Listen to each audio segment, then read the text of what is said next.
Hello YouTube. um, this is gonna be my first video.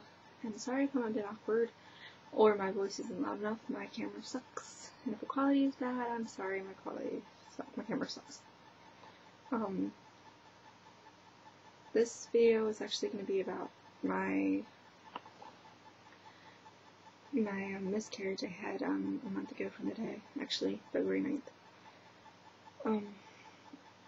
Or when they finally medically diagnosed me with miscarriage. On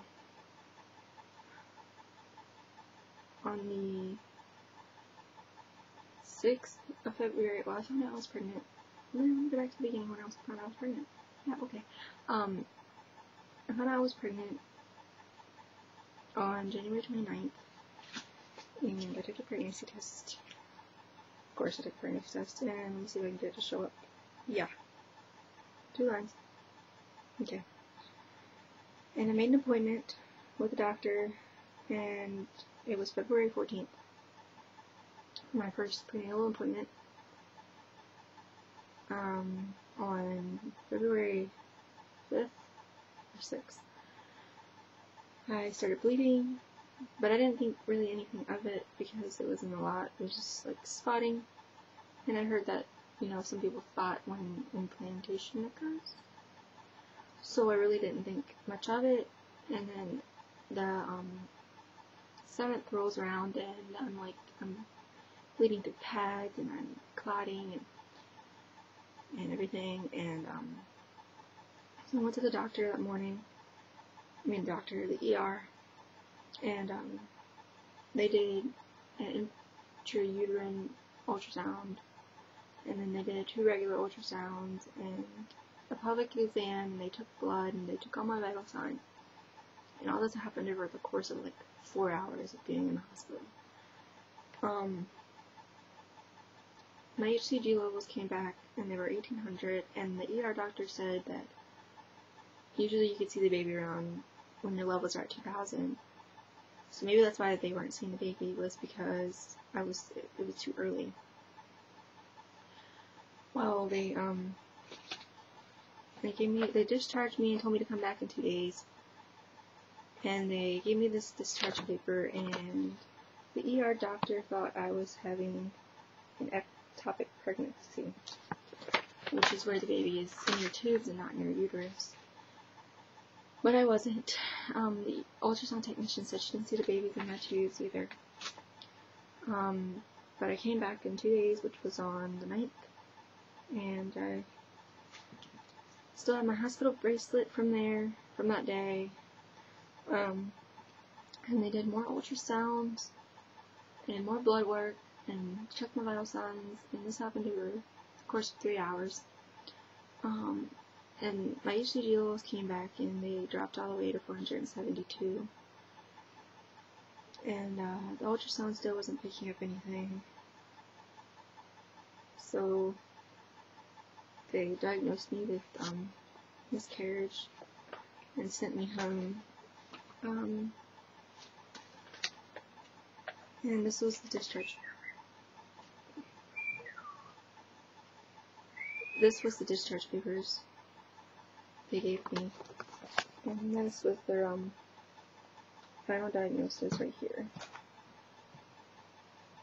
which was a missed abortion, which is a miscarriage, and told me to follow up with my OBGYN, and I went to her maybe a couple of days later, and she checked my blood pressure and did another ultrasound and gave me another pelvic exam. Then she definitely diagnosed me with miscarriage. And then told me to go home and take a pregnancy test to make sure it came back negative. And she gave me 3 options. She said you could do it naturally, let your body do it naturally. You can have a DNC, and there was something else that I don't remember. That's my 3rd option. I don't know, but I chose to do it naturally because she said DNC could cause scar tissue, and it could cause a risk for me not to be able to get pregnant again or something like that. So I just chose to do it naturally, and I took a pregnancy test in between my other doctor's appointment. She made me a follow-up again, and this one is negative. And I was, and she said that, I don't know why the ER doctor told me that you could see the baby at, when your HCG levels were at 2,000. My OBGYN said you could see it at 1,500, so they should have been able to see my baby because I was at 1,800.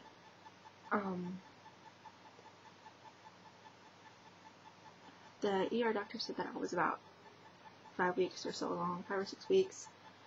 I don't know how true that is, but that's what the ER doctor said. And then when I went back to my OBGYN, I was upset and crying because, of course, you know, I just lost my baby. And she was pushing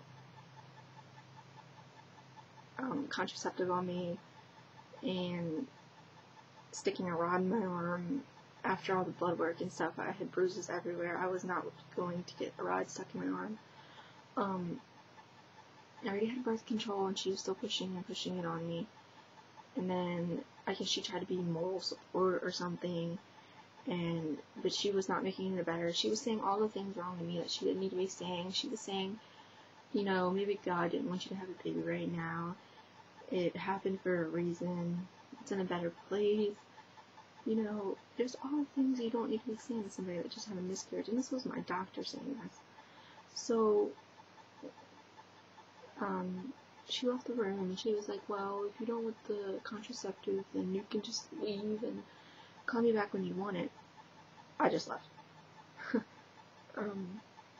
So the next time that I will be needing an OBGYN for anything or any reason, I will not be getting that doctor again. I will be changing.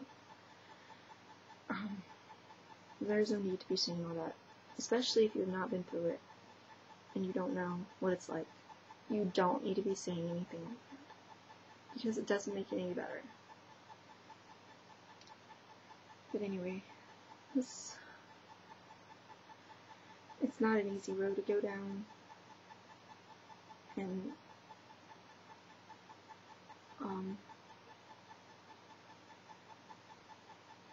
and it changes you. It definitely it does. It makes you look at everything different. But if you guys want more videos, then let me know, because I will do that, because this is a way of helping me cope and getting it all out. But I guess I will see you guys in another video.